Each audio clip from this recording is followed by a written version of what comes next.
Good morning to everyone. आज है हमारा कैलकुलेशन सीरीज का डे 27। इसमें हम लोग पढ़ेंगे कॉन्सेप्ट ऑफ शिफ्टिंग। जो बच्चा बिल्कुल सिलेबस नहीं पढ़ा होगा, बिल्कुल ही कुछ भी नॉलेज नहीं होगा, उसको थोड़ा दिक्कत हो सकता है समझने में जो मैं चीज़ें सिखाऊंगा। लेकिन जिसकी थोड़ी सी भी मैथ्स अच्छी होगी या एक बार थोड़ा बहुत कहीं से पढ़ लिया होगा तो वो चीज़ों को बहुत एंजॉय करेगा और उसके लिए चीज़ें बहुत आसान लगेगी। अभी बेसिक तो हमारा चल नहीं रहा है, बेसिक हमारा ख़त्म हो गया है, हाई लेवल चल रहा है। जैसा कि आप देख रहे हैं कि अब तो यहाँ से उठा के कैलकुलेशन सीरीज भी कॉपी कर रहे हैं लोग। तो मुझे अच्छा लगता है कि काफ़ी बड़े बड़े धुरंधर दिग्गज कहे जाने वाले सेम टू सेम उठा के चिपका रहे हैं। तो मुझे काफ़ी खुशी होती है इस बात को और थोड़ा सा गर्व भी फील होता है खुद के ऊपर। आज अब हम लोग देखते हैं आगे। आपको सीक्वेंस में सारी वीडियोज़ को देखोगे तो ज़्यादा हेल्प मिलेगा स्पीड बूस्टिंग में।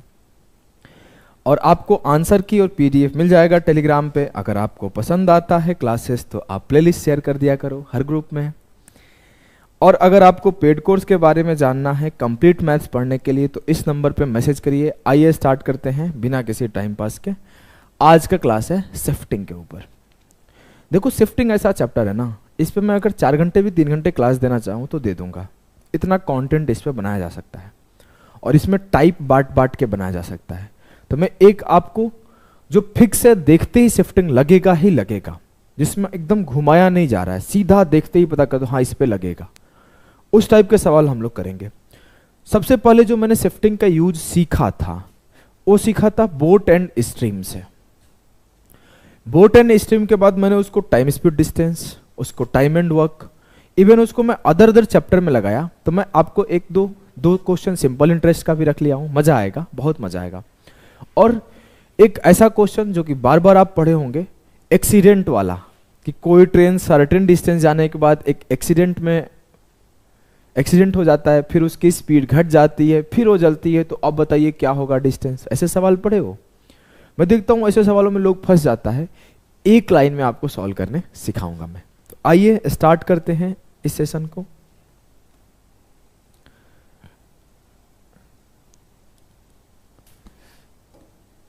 चलो आपके सामने पहला सवाल है। पहला चीज मैं आपसे बोलूं तो आपको एक पेज एक पेन लेके बैठना है, सारे सवालों को सॉल्व करने का कोशिश करना है। मैं कोई इसका बेसिक डिस्कशन नहीं कर रहा हूं एक्स वाई लिख के। फिर से बोल दूं, ऐसा नहीं कि बेसिक जानता नहीं हूं। कुछ लोग तो इस बात को बदनाम भी कर दिए थे कि बेसिक इनसे पढ़ो ही मत। मैं बेसिक पढ़ाता हूं, चैप्टर जाके देख सकते हो। लेकिन ये हमारी मेंस ओरिएंटेड क्लास है तो हम लोग थोड़ा मेंस टाइप पढ़ेंगे भाई। बेसिक क्लास होगा तो बेसिक टाइप पढ़ेंगे। तो आ जाओ पढ़ते हैं इस सवाल को। बोला है ए boat covers 40 kilometre up stream and 60 kilometre down stream in 7 hours. It covers 60 kilometre up stream and 40 kilometre down stream in 8 hours. चलो मैं थोड़ी बातें बता देता हूं। डाउन स्ट्रीम का मतलब होता है धारा के साथ जाना। डाउन स्ट्रीम का मतलब होता है धारा के साथ जाना। अगर बोट का स्पीड b है और करंट का स्पीड c है तो धारा के साथ साथ गया तो b प्लस सी। और अपस्ट्रीम का मतलब होता है धारा के विरुद्ध जाना। मतलब अगर बोट का स्ट्रीम b है और करंट का स्पीड c है तो बोट जा रहा है और धारा ऐसे ऐसे आ रहा है, रोक रहा है। तो हुआ क्या है कि एक नाव 7 घंटे धारा के विपरीत 40 किलोमीटर और धारा के अनुकूल 60 किलोमीटर की दूरी तय करती है, या 8 घंटे धारा के प्रतिकूल 60 किलोमीटर और धारा के अनुकूल 40 किलोमीटर दूरी तय करती है। शांत जल में नाव की गति ज्ञात कीजिए। अगर मैं इसका बेसिक इक्वेशन, एकदम बेसिक इक्वेशन लिखूं तो कैसे लिखूंगा? वो पहले 40 किलोमीटर अपस्ट्रीम गई है तो 40 kilometre upstream with the speed of, upstream क्या होगा? Boat minus current, and 60 kilometre with the speed of down stream. Down stream speed क्या होगा? अगर बोट का स्पीड b है तो b, करंट का स्पीड c है तो c मेरे लाल। तो O होगा 60 अपॉन b प्लस सी। जब वो 40 धारा के विरुद्ध गया, 60 धारा के साथ आया, तो जो लगने वाला टाइम है वो 7 घंटे है। लेकिन जब वो 60 धारा के विरुद्ध गया और 40 धारा के साथ आया तो लगने वाला टाइम 8 घंटे है। ये इक्वेशन 1 हुआ और ये इक्वेशन 2 हुआ, दोनों को सॉल्व करोगे आंसर आ जाएगा, जैसा कि 10th क्लास में हम लोगों ने पढ़ा था। लेकिन यहां पे हम लोग शिफ्टिंग यूज करेंगे। क्या यूज करेंगे मेरे लाल? शिफ्टिंग। हम लोग ऐसे ना लिखेंगे ना ऐसे सॉल्व करेंगे। ऐसे अगर 2 इक्वेशन लिखूंगा समय बर्बाद होगा, फिर मैं बोलूंगा नहीं मेरे को तो आता सब था, मैंने पढ़ा भी सब था, मेंस का पेपर ही हार्ड आया था। और फिर क्या होगा कि आपका टाइम ज्यादा बर्बाद होगा। तो पहला सवाल था ऐसे लिख दिया और 2 सवाल रखा हूं सिखाने के लिए। अगर मैं आपको बोलूं कि जब वो 20 किलोमीटर ज्यादा चल रहा है धारा के, बेसिक से नहीं सॉल्व करा रहा हूं, सीधा देखो ऑब्जर्वेशन, 20 किलोमीटर ज्यादा चल रहा है धारा के विरुद्ध और 20 किलोमीटर कम चल रहा है धारा के साथ, तो जो उसका टाइम है वो 1 घंटे से चेंज हो रहा है। जब उसके अपस्ट्रीम डिस्टेंस को 20 किलोमीटर बढ़ा दिया गया और डाउनस्ट्रीम डिस्टेंस को 20 किलोमीटर घटा दिया गया, तो जो टाइम में चेंज आया 1 आवर का आया। जी सर।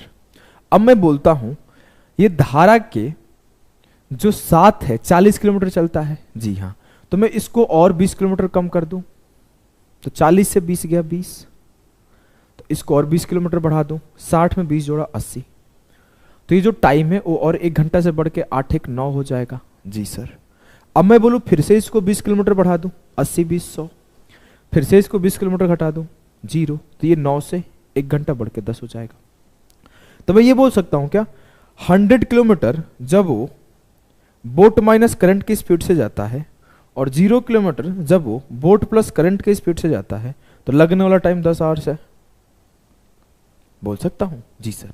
या फिर मैं तो इसको ऐसे भी बोल सकता हूं सर कि 20 किलोमीटर कम हो रहा है, ये 20 किलोमीटर बढ़ रहा है, ऊपर की तरफ जा रहा हूं, बढ़ रहा है, तो ये 8 से 1 कम होकर 7 हो रहा है। तो मैं क्या करता हूं, 40 किलोमीटर सीधे कम करके इसको 0 कर देता हूं और ये b माइनस सी हो जाएगा। और इसको 60 में यहां 40 कम किया हूं, तो यहां 40 बढ़ के 100 कर लेता हूं, तो ये मेरा b प्लस सी हो जाएगा। और जब 20 कम कर रहा हूं तो 1 आवर का चेंज हो रहा है, तो मैं 40 कम किया तो 2 आवर का चेंज होगा, 7 से 2 गया 5 होगा। देखो यहां से 40 से 20 बढ़ा 60, तो 8 से 1 कम होके 7 हो गया, तो 60 से 40 बढ़ा 100, तो 20 गुणा 2, तो ये 2 घंटे कम हो जाएगा। क्लियर है? जी सर एकदम क्लियर है। तो अब मैं अगर बोलूं कि मेरे लाल, मेरे गुड्डा, मेरे गुड़िया, अब इस बात को समझना कि ये तो 0 हो गया, खत्म हो गया, 5 से काटा 20 5 100, तो जो b प्लस सी का वैल्यू आया क्या आया, 5 से काटने के बाद 20 आया, और ये तो खत्म हो गया 0। जो 10 से काटा तो b माइनस सी का वैल्यू आया, वो क्या आया 10। c से c खत्म, 2 ऑफ b बराबर 20 प्लस 10 30, तो b का वैल्यू 15 हो जाएगा, तो c का वैल्यू 5 हो जाएगा। पूछा क्या है, शांत जल में कोनो गलती हो गया का? आंसर नहीं दिख रहा है भैया, सब तो सही है, ऑप्शन गलत होगा। देखो कंटेंट बनाया मैं खुद, टाइप वही पे सब खुद किया, मैक्सिमम चीजें, सवाल वाल लगाया, उसके बाद सो गया, नींद आ रहा था, सो के उठ के आ रहा हूँ, चाय पी के पढ़ा रहा हूँ। तो अगर ऑप्शन गलती करूँ माफ करना, सवाल भी गलती करूँ माफ करना, क्योंकि ना पढ़ाऊंगा सही इतना पता है, कहीं एरर हो जाए तो माफ करना। देख लेता हूँ एक बार, ये 20 कम हुआ, ये 40 कम हुआ, ये 8 से 7, 7 से 2 5 हो गया, ठीक है। ये 40 से 1 कम 20, 20 से 1 कम 40 से मतलब 40 कम किया, 8 से 2 बढ़ गया 10, b प्लस सी 10, ठीक है। बोर्ड का स्ट्रीम आपका जो आएगा वो आएगा 20 10 30 का आधा 15, और करंट का स्पीड 5 आएगा। सब कुछ सही है ना?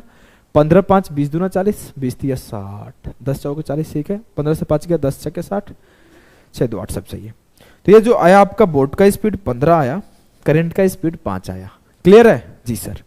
आपको कभी ऐसे केसेस में इक्वेशन नहीं सॉल्व करना है जब भी आपको ना ये चेंज दिख जाए कि इधर इधर का इक्वल चेंज हो रहा है, कभी भी आपको इक्वेशन नहीं सॉल्व करना है। इसी ऑब्जर्वेशन को लगाना है कि यहां 20 का चेंज है, यहां भी 20 का चेंज है और यहां कुछ का चेंज है, तो मैं यही करूंगा काम। इस सवाल को समझ लिए होंगे धीरे धीरे, तो आ जाओ हम लोग थोड़ा तेज करने सीखते हैं। ये रहा आपके सामने आपके बोर्ड पर अगला सवाल। A boat travels 60 kilometre downstream and 20 kilometre upstream in 4 घंटे, and the same boat travels 40 kilometre downstream and 40 kilometre upstream in 6 hours, what is the speed of stream. अब आपको ना उसे basic equation नहीं लिखना है, basic equation लिखोगे b plus C B minus C, ऐसे लिखने में समय लगता है ना मेरे लाल। हम लोग सीधा काम करते हैं। देखो मान लिया ये डाउन स्ट्रीम है, मान लिया अप स्ट्रीम है, यहां टाइम है, बोला है डाउन स्ट्रीम 60 किलोमीटर चला है, ठीक है लाल। 20 किलोमीटर अप स्ट्रीम चला है, ठीक है। टाइम लगा है 4 घंटे, ठीक है। खुद बोला है कि same boat 40 kilometre down stream गया है, ठीक है, और 40 किलोमीटर अप स्ट्रीम गया है। जब इसमें 20 से कम किया, इसमें 20 से इंक्रीज किया, तो लगने वाला जो टाइम है वो 2 आवर्स से बढ़ गया, ठीक है। अब मेरे से बोला गया कि अगर मैं करूं क्या, इधर और 40 से बढ़ जाता हूं, बढ़ जाओ, जैसे 40 से बढ़ा, ये 40 40 80 हो गया, तो ये क्या होगा, 2 दूना 4 से बढ़ जाएगा, तो 10 हो जाएगा। तो 80 अपॉन अप स्ट्रीम है, तो बोट माइनस स्ट्रीम करंट कर लो, बराबर हो जाएगा। तो बोट माइनस करंट का वैल्यू क्या आया, 8। देखते ही 1 मिनट में हो गया। आप सीधा मन में भी कर सकते थे, 40 40 80 6 4 10 b माइनस सी 8। ये मैं लिख रहा हूं आपको समझाने के लिए, समझ गए। अब मैं अगर बोलूं ये 40 से 20 ऊपर गया 60, ये 40 से 20 ऊपर गया 20, पीछे चले जाओ तो ये 0 हो जाएगा, ये 60 से 20 जुड़ के 80 हो जाएगा, और ये 4 से 2 कम होकर 2 हो जाएगा। क्लियर है। जब मैं 20 से कम कर रहा हूं तो ये 2 से कम हो रहा है। देखो 40 से 20 कम हुआ तो ये 6 से 4 हो गया, तो ये 4 से 2 हो जाएगा, जब ये 20 से 0 और ये 60 से 80। फिर से समझना, 40 से 20 बढ़ के 60 हुआ, 40 से 20 घट के 20 हुआ, तो ये 6 से घट के 4 2 हुआ। अब मैं बोलूं कि ये 20 से कम हो रहा था, ये 20 से बढ़ रहा था, तो फिर इसको मैं 20 से बढ़ा दिया, फिर इसको मैं 20 से कम कर दिया, तो फिर ये 2 से कम हो जाएगा। 80 अपॉन बोट प्लस करंट बराबर है 2, तो इसका स्पीड कितना आया, b प्लस सी 40। ये काम जो मैं इतना लिख के समझा रहा हूं ना, ये लिखना नहीं होता है, मन में देखना होता है कि 60 20 80, 4 से 2 गया 2, 80 से 2 काटा 40। सीधे मैं किया हूं यहां से भी कि 6 में 4 जुड़ जाएगा 10, b माइनस सी 10 से काटा 8। ये काम मन में करना है। c से c जोड़ा, b बराबर 24 और c बराबर 16, मन में करना है। इन दोनों को जोड़ूंगा तो 2 ऑफ b बराबर 48 आएगा, तो b का वैल्यू 24 आ गया। और जैसे b 24 आता है तो 24 में से 8 घटा दो तो करंट 16 आ जाएगा। अब ये लिख के करोगे तो समय थोड़ी है हमारे पास तो 30 सेकंड 40 सेकंड एक क्वेश्चन के लिए होता है। धारा की गति पूछा है, 16 हो जाएगा आंसर। क्लियर। तो आप जितना हो सके इन सब चीजों को कम लिखो, ये डिजाइन बनाने के पीछे नहीं पड़ना है, मैं आपको समझाने के लिए डिजाइन बनाया हूं। तो आइए मेरे लाल इस सवाल को करके दिखाइए।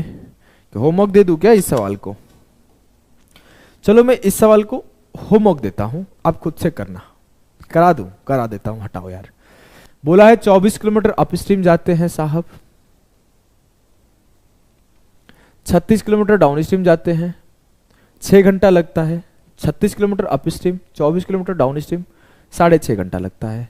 12 घटने पर आधा घंटा बढ़ रहा है, 12 दूना 24 घटने पर इसमें 1 घंटा बढ़ जाएगा, तो ये 7.5 घंटा हो जाएगा और ये 7 हो जाएगा। 60 अपॉन बोट प्लस करेंट बराबर 7.5, काट लिया, बोट प्लस करेंट का वैल्यू आ गया 8। क्लियर है। मैं स्टेप स्किप कर रहा हूं। अब इधर मैं करूं, क्या करूं, 24 घटा दूं तो यहां से फिर से 1 घट जाएगा, यही होगा ना। वहां से अगर 12 घटा रहा हूं तो आधा घंटा घट रहा है, तो 24 घटा दूंगा तो मेरा 1 घट जाएगा, तो जो बोट माइनस करंट होगा वो होगा 24/5। अगर मैं इसको काट दूं तो 4.8 हो जाएगा। सही है ना सब कुछ, कहीं गलती उलती तो नहीं कर रहा हूं। ये आधा घंटा घटा रहा है 12 पर, तो 24 घटाने पर ये 0 हो जाएगा, ये 60 हो जाएगा, तो ये आपका 6 से 5 हो जाएगा, तो 5 से काटा 12 बार, तो ये 12 होगा। तुम लोगों को बोलना चाहिए ना कि मिस्टेक हो रहा है सर।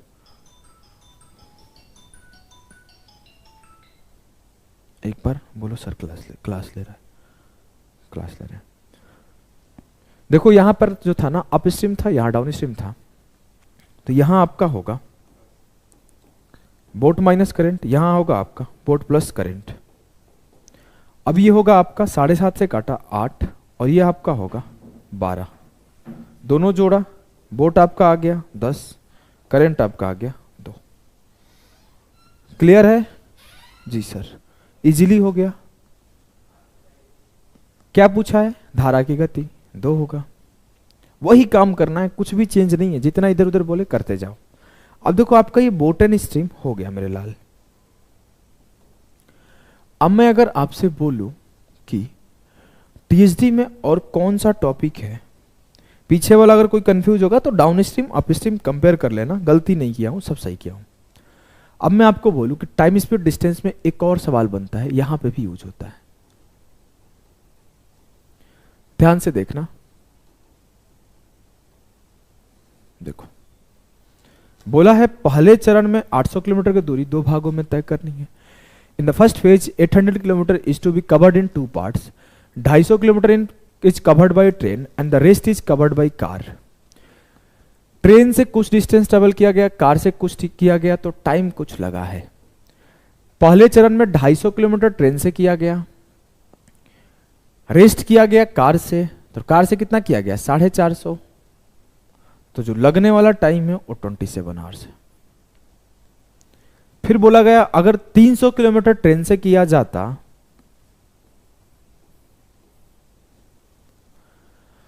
और the distance of the remaining part is covered by car, मतलब 500 किलोमीटर कार से, तो 1 घंटा कम टाइम लगता, तो 27 से 26 लगता।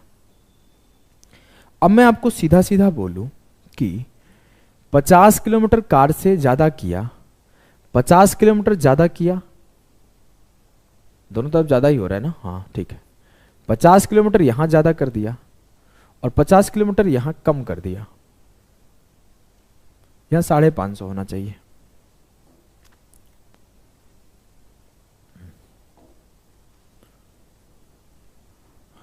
पचास किलोमीटर यहां से कम किया और 50 किलोमीटर यहां से ज्यादा किया, तो 1 आवर मेरा कम हो गया। अब मैं बोलता हूं कि 50 किलोमीटर पर 1 आवर का चेंज है, तो 50 माइनस 10, 50 गुणे 10, 500 का कमी करके यहां 0 कर दूं, तो यहां 1 गुणे 10 का कमी हो जाएगा, तो 26 से 10 गया 16, 16 आवर का टाइम लगेगा। जब यहां पर आपके 300 में 500 जोड़ दूं, 800 किलोमीटर जाना हो, 800 किलोमीटर का distance with the speed of train 16 घंटे लगेगा, तो जो ट्रेन का स्पीड होगा वो क्या होगा, 16 से काटो, 16 5 80, ट्रेन का स्पीड 50 किलोमीटर पर आवर हुआ। आपसे पूछा क्या है, आपसे पूछा है कि find the average speed of train 50। अगर आपसे ये पूछता ना मेरे भाई कि आप ये बताओ कि कार का स्पीड क्या है, तो आप 2 तरीके से कर सकते थे। कौन कौन से तरीके से, पहला कि आप यहां ट्रेन का टाइम निकाल दो किसी एक से, मान लो यहां निकाल दिया 250/50 कितना आया 5, प्लस 550 को ऐसे ही रखो, अपॉन कार रख लो बराबर 27, 27 को उधर ले जाओगे 5, तो 22 हो जाएगा, 22 हो जाएगा। और जब आप 22 से काटोगे तो 22 दूना 44, 22 बचे 110, कार का स्पीड 25 आ जाएगा। एक तरीका तो ये हो गया, और दूसरा तरीका ये भी हो सकता है कि आप पीछे घटा दो, जैसे यहां पे आप किए थे वैसे कर दो सिंपली, कि सर यहां 50 कम हो रहा है, यहां 50 ज्यादा हो रहा है, तो यहां 1 बढ़ रहा है, तो 50 गुणे 5 250 कम कर दिया, इसमें 250 बढ़ा दिया, तो इसमें क्या होगा 5 बढ़ जाएगा, 27 5 32। अब मैं 32 से काट दूं तो 32 दूना 64, 32 5 160, तो कार का स्पीड 25 आया। क्लियर है, एकदम क्लियर है सर। मुझसे पूछा गया था ट्रेन का, ट्रेन निकाल दिया हूं। तो आ जाओ अगले सवाल को करके दिखाओ। मुझसे बोला गया कि a distance of 600 kilometre is to be covered in 2 part. First phase 120 kilometre is travel by train. Train जो है, ट्रेन से 120 किलोमीटर ट्रेवल किया गया, and the rest by car, car से कितना किया हो गया, 600 में से 120 घटा दो, 480, and rest by car it took total of 8 घंटे। 8 घंटे टाइम लिया है। जी हाँ sir. But if 200 kilometre is covered by train, 200 kilometre train से किया गया तो 400 किलोमीटर 400 किलोमीटर सीधा सीधा किया गया होगा कार से, क्योंकि टोटल 600 होना ही चाहिए। जब 200 ट्रेन से और कार से 400 किया गया तो लगने वाला टाइम जो है it take 20 minute more, 20 minute ज्यादा लेगा, मतलब 8 घंटे 20 मिनट लेगा जितना ले रहा होगा। जी हाँ। तो अब आपसे बोला है कार और ट्रेन की गति का बताएं, योग क्या होगा। कोई बात नहीं, कर लेंगे। ये 80 से बढ़ा, ये 80 से घटा, तो ये 20 मिनट से चेंज आया। 80 इंटू 5 400 से कम करके 0 कर दिया, 80 इंटू 5 400 से बढ़ा के 600 कर दिया। ये क्या होगा, 20 बचे 100 से बढ़ा दो, 8 घंटे 20 मिनट में 100 मिनट जोड़ो, 10 आवर्स होगा। इतना तेज कैसे कर दिया अभी बताता हूं।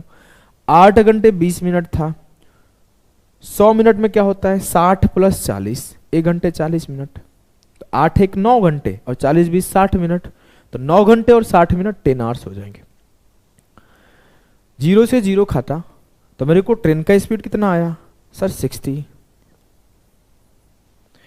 ट्रेन का 60 आया तो मैं दो तरीके से निकाल सकता हूं, आइदर यहां पुट करके या फिर पीछे जाके, तो पुट करके ही कर देते हैं। अगर इसको 60 से काटा तो यहां कितना टाइम लगा होगा 2 घंटे, जब यहां 2 घंटे लगा होगा तो यहां 6 घंटे लगा होगा। 6 से इसको काटो, कार की स्पीड आ गई 80, और जैसे ही कार का स्पीड 80 आया तो मैं दोनों को जोड़ देता हूं, 8 और 6 14। क्लियर है, एकदम क्लियर है सर, मजा आ गया। तो आ जाओ अगले सवाल पे मूव करते हैं। चलो मेरे लाल, मेरे गुड्डा, मेरे गुड़िया, इस सवाल को करो। A man covers part of a distance 300 kilometre bye train and the rest by car if you travel 60 kilometre bye train and the remaining distance by car. जब वो ट्रेन से 60 किलोमीटर जाता है और रिमेनिंग मतलब 240 किलोमीटर कार से जाता है, तो साहब को लगने वाला टाइम 4 घंटा है। ठीक। If you cover 100 kilometre by train, जब वो 100 किलोमीटर ट्रेन से जाता है तो श्योर बात है कि 200 कार से गया होगा, तो जो लगने वाला टाइम है 4 घंटा 10 मिनट है।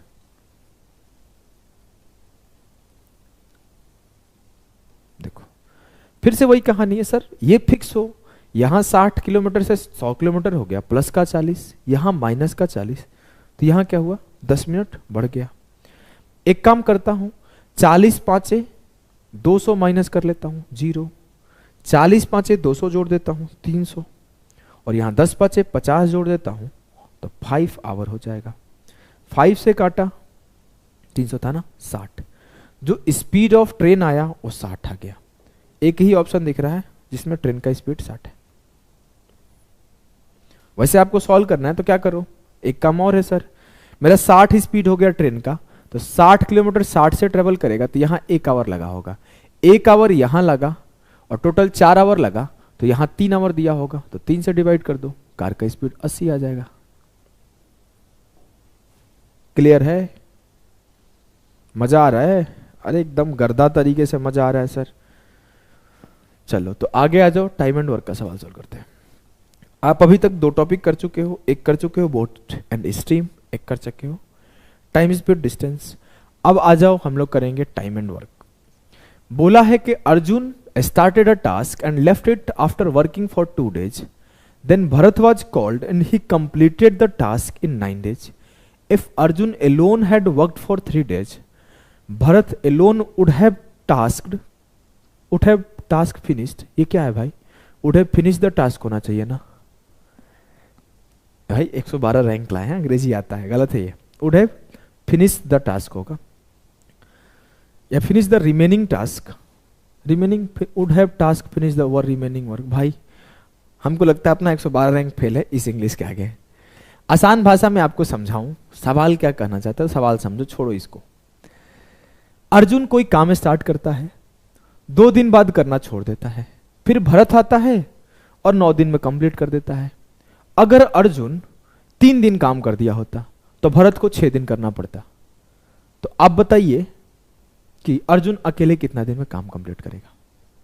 ध्यान से सुनो, पहले बेसिक लिखता हूं, समझ लेना। 2 दिन अर्जुन किया और 9 दिन भरत किया।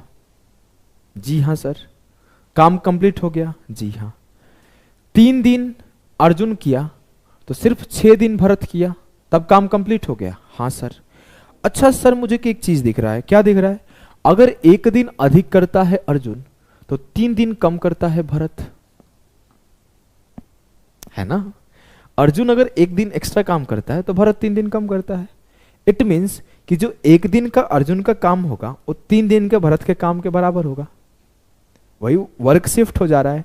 जब मैं ए के पास 1 दिन शिफ्ट कर रहा हूं तो जो ए का 1 दिन का वर्क है वो बी के 3 दिन का वर्क के बराबर शिफ्ट कर दे रहा है टाइम को, उसका टाइम डिक्रीज कर दे रहा है। जी हाँ। तो फिर हम लोग क्या करते हैं, ये सब लिखना जरूरी है क्या? नहीं नहीं, हम लोग एक लाइन में लिखेंगे। हम लोग एक लाइन में लिखेंगे कि 1 day of A work, A का काम 1 दिन का बराबर है 3 दिन of B work. A upon B क्या आया? 3/1। मतलब जो ए और बी का एफिशिएंसी है वो 3:1 है। अब अगर मैं बोलूं कि टोटल वर्क क्या है, तो टोटल वर्क है 2 दिन काम किया ए के एफिशिएंसी से और 9 दिन काम किया बी के एफिशिएंसी से। तो 2 तिया 6 9 15, 15 आपका टोटल वर्क हो गया। जो एफिशिएंसी है ए का वो 3 है, जो एफिशिएंसी है बी का वो 1 है। मुझसे पूछा है कि अर्जुन अकेले कितने दिन में करेगा। अर्जुन की एफिशिएंसी 3 है, टोटल वर्क 15 है, तो जो टाइम आएगा वो आएगा 15/3, 5 डेज। अगर मुझसे पूछता कि भरत कितने दिन में काम करेगा तो मैं बोलता कि जो टाइम ऑफ ये ए है, टाइम ऑफ भरत जो होगा 15 यूनिट काम एक के एफिशिएंसी से 15 दिन में भरत करके निकल जाएगा। क्लियर है ना? जी सर। मुझसे पूछा है अर्जुन का, तो अर्जुन का आंसर टिक कर दिया। आइए अगले सवाल पे चलते हैं मेरे लाल। चलिए, बोला है A started working and worked for 5 days and left, then B started working and finish the work in 16 days। If A would have worked for 8 days, B would have completed the work in 10 days. In how many days can each of them complete the whole work if worked alone?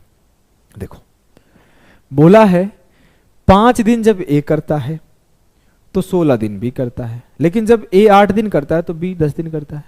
जब A 3 दिन अधिक कर दे रहा है तो B को 6 दिन कम करना पड़ रहा है। इट मीन्स 3 दिन ऑफ A वर्क बराबर है 6 दिन ऑफ B वर्क। यही है ना, शिफ्ट हो रहा है। 3 ऑफ ए बराबर 6 ऑफ बी। काटा मैं अगर तो ए अपॉन बी आया 2/1। अब ए 5 दिन कर रहा है 2 के एफिशिएंसी से, तो जो टोटल वर्क होगा क्या होगा? 2 × 5 10। बी 1 के एफिशिएंसी से 16 दिन कर रहा है, 16 10 26 हो गया टोटल वर्क। मुझसे पूछा गया कि अब तो 13 26 आंसर कोई भी टिक कर देगा, 26 आ गया। मुझसे पूछा गया in how many days can each of them complete the whole work. A जो करेगा काम total work upon time, total work upon efficiency, और बी करेगा 26 टोटल वर्क है, 1 इसका एफिशिएंसी है, 26 डेज में करेगा। दोनों का टाइम निकल आया मेरे लाल एकदम। सर कोई कष्ट नहीं सर, एक सवाल होमवर्क दे दूं? जी सर। चलिए आइए, इसका उत्तर आएगा यस सर। आ जाओ करके बताना कमेंट में आंसर। सेम टाइप का सवाल है टाइम एंड वर्क का। चलो हम लोग थोड़ा सा आगे बढ़ते हैं। आगे बढ़ते हैं हम लोग सिंपल इंटरेस्ट में। बोर तो नहीं हो रहे हो कि ज्यादा पढ़ा देता है, खाली पढ़ाता है, बोलता नहीं है, कुछ ज्ञान नहीं देता, थोड़ा मोटिवेशन नहीं दे दो यार। चलो, a person invested some amount at the rate of 12% simple interest and a certain amount at the rate of 10% simple interest. He received yearly interest of Rs 630, but if he had interchanged the amount invested, he would have received Rs 4 more as interest. How much did he invest at 12% simple interest? सवाल ये है, छोड़ दो मैं समझाता हूं कि कुछ रुपए 12% के हिसाब से दिया, कुछ रुपए 10% के हिसाब से दिया। जिसको 12% पर दिया था उसे 10% पर देता, और जिसे 10% पर दिया था उसे 12% पर देता, तो जितना ब्याज मिल रहा था उसे 4 रुपए ज्यादा का ब्याज मिलता। समझ गए जी सर। मैं बोला एक मान लेते हैं ए है एक बी है, ए को 12% पर दिया, बी को 10% पर दिया, तो मिलने वाला ब्याज 130 था। अब ए को अगर 10% पर दिया और बी को 12% पर दिया तो मिलने वाला ब्याज 134 है। जब 2% का चेंज हुआ ए में, जब 2% का चेंज हुआ बी में, तो 4 रुपए का चेंज हुआ। जी सर, मुझसे पूछा है कि 12% पर कितना रुपए दिया है, मतलब इसका वैल्यू निकालना है, इसका 12% पर कितना वैल्यू दिया है ए का। चलो निकाल लेते हैं, सबका निकाल देंगे, सबका बारी बारी से सब निकाल देते हैं। आ जाओ, पहले बोला ये 2 से कम हो रहा है तो 2 पचे 10 से कम कर लो 0, ये 2 से बढ़ रहा है 2 पचे 10 से बढ़ा लो 22%, और ये 4 पचे 20 से बढ़ा लो 154। तो 22% ऑफ बी अमाउंट बराबर है 154, तो 1% बराबर है 22 आते 154, 100% बराबर है 700। मतलब जो बी रुपीज था, जो 10% पर दिया गया था वो 700 था। अब मैं अगर कोई बोले कि अच्छा उसको करके दिखाओ, इसको भी कर देंगे। 2% कम हुआ, 2% बढ़ा, 2% कम हुआ, तो ये 4 घटा, है ना, यही हो रहा है ना। हाँ, 2 छक्के 12 ये है, इसको कम करके 0 कर देते हैं, ये निकालना है। तो 2 पचे 10 से कम करके 0 कर दिया, 2 पचे 10 में जोड़ा तो ये कितना होगा, 2 पचे 10 इसमें जोड़ दो तो ये 22 हो जाएगा, और इसमें से 4 पचे 20 घटा दो तो 130 से 20 क्या 110। तो 22% ऑफ ए अमाउंट बराबर है 110, तो 1% बराबर है 5 के, तो 100% बराबर है 500। जो 12% पर इन्वेस्ट किया गया अमाउंट था वो 500 था, जो 10% पर इन्वेस्ट किया गया अमाउंट था वो 700 था। मुझसे पूछा गया 12% वाला बताओ, 500 मार दूंगा आंसर। मुझसे पूछा जाता कि 10% वाला बताओ तो मैं 700 बता देता। क्लियर है, एकदम आसान है। Yes sir. आइए अगले सवाल पे चलते हैं।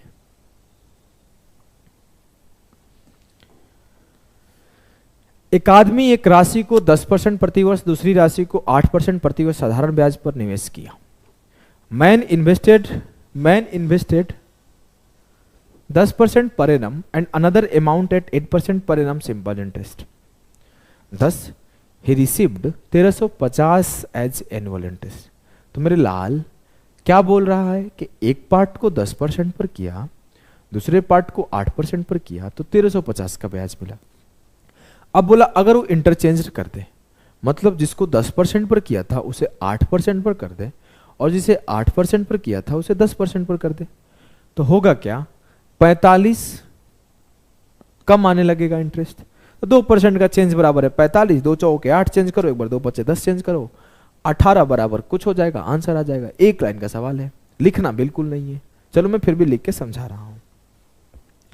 वैसे तो देखो क्या होगा, 10 से 8, चलो मैं लिख दे रहा हूं, कोई बात नहीं। तो कुछ लोग मेरे को कहने लगते हैं लिखते ही नहीं है मास्टर साहब। देखो ये 10% था, ये 8% था, ये जब 8 हुआ और ये जब 10 हुआ तो ये 1350 होगा, तो इससे 45 कम होके 1305 हो जाएगा।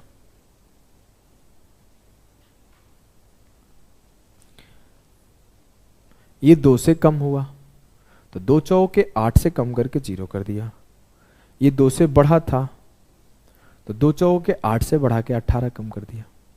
ये 45 से घटा था तो 45 चौके 180 घटा दो इसमें से, 5 से 10 से 8 गया 2, 12 से 11, 18% ऑफ दिस पार्ट बराबर 1125। तो 1% किसके बराबर, 18 छक्के 108, 18 दूना 36, 18 पाँचे 90, 1% बराबर है 62.5, तो 100% बराबर होगा 6250। जो सेकेंड अमाउंट है उसका वैल्यू 6250 होगा। तो आंसर ये नहीं हो सकता, आंसर ये नहीं हो सकता। देखते हैं क्या होगा, उत्तर या सी होगा या बी होगा। करना क्या है, कुछ नहीं करना मेरे लाल। ये 2% बढ़ रहा है, ये 2% घट रहा है, तो ये 45 बढ़ रहा है। इसको क्या करो, 2 चौके 8 घटा के 0 कर दो, ये हो जाएगा 18, और इसमें 45 चौके 180 जोड़ दो, जोड़ दिया, 8 5 13, 3 1 4 1 5, ये एक 1530। 18 से काटो, 18 एकम 18 नहीं जाएगा, 18 8 144, 18 5 90, 1% बराबर 85 है, तो 100% बराबर 8500। तो मैं बस यही बोल रहा था ना कि एक बार घटाओगे 2%, तो 2 चौके 8 घटाओगे, एक बार 8 जोड़ोगे, तो 18% बराबर होगा एक बार 1350 प्लस 180, एक बार 1350 माइनस 180। देखो आ रहा है आपके सामने। बस ये मैं करता, एक बार 18% बराबर करता 1350 माइनस 180, तो ये हो जाता। एक बार बराबर करता 18% 1350 प्लस 180, तो ये होता। आंसर मेरा आ गया। क्लियर है जी सर। देखो जो ये सवाल है ना, एक्सीडेंट बेस्ड क्वेश्चन, सबसे ज्यादा पॉपुलर सवाल है, एक्सीडेंट वाला सवाल। इसमें जनरली मैं देखता हूं काफी ज्यादा लेंदी तरीके से पढ़ाया जाता है। एक्सीडेंट और काफी पॉपुलर सवाल है, मैं पहली बार यूट्यूब पे करा रहा हूं इस मेथड से। काफी पॉपुलर सवाल है, और जो कराता है लेंदी कराता है, तो मैं इसको थोड़ा सा आसान करने आपको सिखाता हूं। समझना, इस सवाल को पहले समझना जरूरी है। सवाल यह है कि after covering a distance of 50 kilometre the train meets with an accident and its speed becomes 3/4 of its actual speed and reaches 35 minutes late. Had the accident occurred after covering a distance of 24 kilometre, the train would have reached the station 25 minute late. Find the total distance। मान लिया कोई यहां से यहां का root था, 50 kilometre दूरी तय करने के बाद ट्रेन का दुर्घटना हो गया। यहां मान लो 50 किलोमीटर चला और फिर दुर्घटना हो गया, ठीक है। दुर्घटना होने के बाद जो उसका स्पीड है वो 3/4 हो गया। मतलब यहां स्पीड अगर 4 यूनिट होगा, इसका 3/4 होकर यहां 3 के स्पीड से जा रहा होगा। अगर 4x यहां होगा तो यहां 3x स्पीड हो जाएगा। और ये कंडीशन होने की वजह से जो अपने डेस्टिनेशन पर पहुंची है ट्रेन, वो 35 मिनट लेट पहुंची है। यही बोला है ना सवाल एकदम सर कि 50 किलोमीटर दूरी तय किया, दुर्घटना हुआ, स्पीड कम हुआ, 35 मिनट देरी से पहुंची। ये सारा कंडीशन प्रेजेंट हो गया। लेकिन अगर हादसा 24 किलोमीटर बाद होता, मतलब जो यहां पे हादसा हुआ है वो यहां ना होके और आगे जाके 24 किलोमीटर होता, मान लो यहां होता, फिर से हादसा होता, फिर से स्पीड कम होता। यहां 4 अगर यहां से यहां तक स्पीड रहता तो यहां 3 के स्पीड से जाता। लेकिन होता क्या ना कि जब यहां से यहां 3 से जाता और यहां से यहां तक 4 से आता, तो जो लगने वाला टाइम था 25 मिनट था, लेट पहुंचने का टाइम। जब यहां एक्सीडेंट हुआ और यहां से स्पीड कम हो गया और इसी कम स्पीड से यहां तक गया तो 35 मिनट लेट पहुंचा।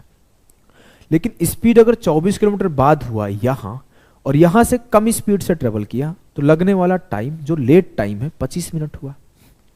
तो आपको बताना है कि क्या होगा उसका पूरा डिस्टेंस। देखो एक तो हो जाता है रेशियो मेथड, मैं उसको यहां डिस्कशन नहीं कर रहा हूं, शिफ्टिंग पे हम लोग हैं तो शिफ्टिंग पे चलते हैं। अगर मैं बोलूं कि जब 24 किलोमीटर आगे एक्सीडेंट हो रहा है तो मेरा 10 मिनट सेव हो जा रहा है। अगर मुझे पूरा का पूरा 35 मिनट सेव करना हो तो कितना दूर बाद एक्सीडेंट कराया जाए, अपने अनुसार मैं एक्सीडेंट कराऊंगा।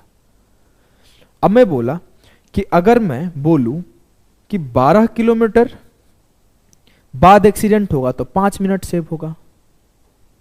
दोनों तरफ 7 से मल्टीप्लाई कर दो, 12 7 84 किलोमीटर बाद अगर एक्सीडेंट होता तो 35 मिनट सेव हो जाता। अब जो 35 मिनट में लेट हो रहा था वो 35 मिनट लेट नहीं होगा। अब देखो ध्यान से समझना, अगर 24 किलोमीटर बाद एक्सीडेंट हो रहा है तो 10 मिनट सेव हो रहा है। मैं बोला कि 84 किलोमीटर बाद एक्सीडेंट कराओ, 84 किलोमीटर बाद एक्सीडेंट कराओ। तो जब मैं 84 किलोमीटर बाद एक्सीडेंट कराऊंगा तो एक्सीडेंट पॉइंट क्या होगा ये, और यही डेस्टिनेशन पॉइंट है। तो डेस्टिनेशन पॉइंट पे पहुंच के एक्सीडेंट होता है, क्या ही फर्क पड़ता है, मैं तो पहुंच गया। मतलब जो यहां से यहां तक का डिस्टेंस है वो 84 है और उसके पहले जो ट्रेवल किया डिस्टेंस है वो 50 है। तो टोटल डिस्टेंस क्या होगा, 84 और 50 134। क्लियर है? फिर से एक बार समझा दूं क्या? एक बार और समझाता हूं, जिसको समझ में आ गया होगा, रिकॉर्डेड क्लास है, वो मूव कर सकता है आगे। देखो, मैं मान लिया कि मेरा यहां से लेकर यहां जाना था, कोई ट्रेन चलना शुरू करी, ठीक है सर, 50 किलोमीटर बाद यहां उसका एक्सीडेंट हो गया, ठीक है सर, एकदम सही बात है। यहां एक्सीडेंट हुआ तो उसका स्पीड कम हो गया, और वो अपने कम स्पीड से यहां पहुंचा, तो जो टाइम पे वो पहुंचने वाली थी ट्रेन, उससे 35 मिनट लेट पहुंची, ठीक है सर। अब अगर वो एक्सीडेंट पॉइंट यहां ना होके यहां होता, मतलब 24 किलोमीटर बाद होता वो एक्सीडेंट पॉइंट, तो मैं सिर्फ 25 मिनट लेट पहुंचता, है ना। अगर मैं 24 किलोमीटर बाद एक्सीडेंट होता तो 25 मिनट ही लेट होता। तो मैं अगर बोलूं आपसे कि इस पॉइंट पर एक्सीडेंट ना होके मैं बोलूं इसी पॉइंट पर एक्सीडेंट होता, जो मेरा डेस्टिनेशन पॉइंट था, तो हम डेस्टिनेशन पॉइंट पर एक्सीडेंट कराते हैं। मैं बोला जब मैं 24 किलोमीटर आगे एक्सीडेंट कराया तो 10 मिनट सेव हो गया, जब मैं 12 किलोमीटर बाद एक्सीडेंट कराया तो 5 मिनट सेव हो गया, जब मैं 84 किलोमीटर बाद एक्सीडेंट कराया तो 35 मिनट सेव हो गया। तो मैं बोला कि 84 किलोमीटर बाद एक्सीडेंट करा दो, तो मेरा 35 का 35 मिनट सेव हो जाएगा, और यहां वो टाइम पर पहुंच जाएगी। तो यहां से यहां का जो डिस्टेंस है वो 24 किलोमीटर है, और पीछे 50 चल के आई थी, तो टोटल डिस्टेंस होगा 84 प्लस 50 134। क्लियर है। अब देखो, इस सवाल को समझाना था तो मैं फोटो बना के समझाया, लेकिन ऐसे थोड़ी करोगे पेपर में। पेपर में कैसे करोगे दिखाता हूं। मैं हमेशा एक बात बोलता हूं कि सवालों को घर पे करना, घर पे समझा देना, बोर्ड पे समझा देना, बोर्ड पे कर लेना, घर पे कॉपी पे कर लेना, is a completely different thing. अगर आप पेपर में प्रेशर के साथ सवाल को सॉल्व करते हो कम समय में, तब जाके आपका सिलेक्शन होगा। अब मैं इस सवाल को पेपर में करता तो कैसे करता। बोला है 200 किलोमीटर की यात्रा करने के बाद एक ट्रेन दुर्घटनाग्रस्त हो गई और इसकी गति अपने वास्तविक गति के 4/5 हो गई। After traveling 200 kilometers, a train met with an accident and its speed became 4/5 of its actual speed and reached 45 minutes late. If this accident had happened 40 more kilometers, the train would have reached the station 30 minutes late. Find out the total distance. अब हुआ क्या है कि 200 kilometre में जब accident हुआ है तो 45 मिनट लेट पहुंची है। अगर 40 किलोमीटर ज्यादा बाद एक्सीडेंट होता तो ट्रेन 30 मिनट की देरी से पहुंचती। जो टाइम में गैप आता कितने का आता, 45 से 30, 15 मिनट का गैप आता। और जो डिस्टेंस का चेंज आता वो कितने का आता, सर पहले 200 किलोमीटर हो रहा था, अब 40 किलोमीटर आगे पर जा रहा है। अब मैं बोलूं जो 15 मिनट का चेंज आ रहा है 40 किलोमीटर की वजह से आ रहा है, तो मैं देख लेता हूं 45 मिनट का चेंज कितने देर में आएगा। दोनों तरफ 3 से मल्टीप्लाई करो, 45 मिनट का चेंज आया 40 दिया 120 किलोमीटर पर, 40 दिया 120 किलोमीटर पर, मतलब आगे 120 किलोमीटर और पीछे 200 चल के आया था। 200 प्लस 120 गड़बड़ हो गया। Option A and C will be the correct answer. Clear है जी सर, एकदम क्लियर है। जो सवाल आपको होमवर्क दिया था कर लेना। और एक, अगर मेंस की तैयारी करते हो आपको स्पीड में प्रॉब्लम है, आपको सवालों को जल्दी से अप्रोच करने नहीं आता, आपको सिर्फ सवाल को देखने के बाद कैसे करे क्या करे सिर्फ वो सीखना है, कॉन्सेप्ट नहीं सीखना है। इस सवाल को करे कैसे, हाँ इधर से ऐसे कर सकते थे वैसे कर सकते थे, सिर्फ इन पार्ट को सीखना है। तो आप अरिथमेटिक स्पीड बूस्टर ज्वाइन करो, इसका फी ज़्यादा नहीं है, 501 रुपीज़ है। आप इसको सीधा जाकर ज्वाइन कर सकते हो, डिस्क्रिप्शन में लिंक है। लेकिन अगर आपको कॉन्सेप्ट सीखना है बेसिक, कि आया कैसे, क्यों हुआ, कैसे हो रहा है, किस तरीके से हो रहा है, इसका प्रूफ क्या है, तो you can join my batch प्रारंभ। प्रारंभ में आपको हर चीज प्रूफ के साथ सिखाता हूं, कैसे हो रहा है, क्यों हो रहा है, इसमें प्रैक्टिस भी कराता हूं, स्पेशल गाइडेंस भी देता हूं। आपको टेलीग्राम ग्रुप बना के उसमें डाउट भी सॉल्व कराता हूं। हर संडे को डाउट लेता हूं 6 बजे से। हर एक चीज का सॉल्यूशन है प्रारंभ। प्रारंभ इज कंप्लीट मैथ्स, और कंप्लीट मतलब कंप्लीट, ऐसा नहीं कि आपका खाली बेसिक करा के छोड़ दिया जाएगा। बेसिक के बाद प्रैक्टिस भी कराता हूं, स्पीड डेवलपमेंट पे भी काम कराता हूं, हर एक चीज पे काम कराता हूं। तो if you want to join the Prarambh, हो सकता है कि आप मेंस के बच्चे हो तो आपको प्रारंभ की जरूरत ना पड़े, आप जाके चेक करके परसेंटेज इस पे फ्री है, पूरा परसेंटेज फ्री है, चेक करके डिसाइड कर सकते हो। अगर आपको जरूरत नहीं है तो आपके आस पड़ोस में छोटा भाई छोटा बहन जो भी तैयारी शुरू किया हो उसे रिकमेंड कर सकते हैं। अभी के लिए इतना ही, टाटा बाय बाय सभी को।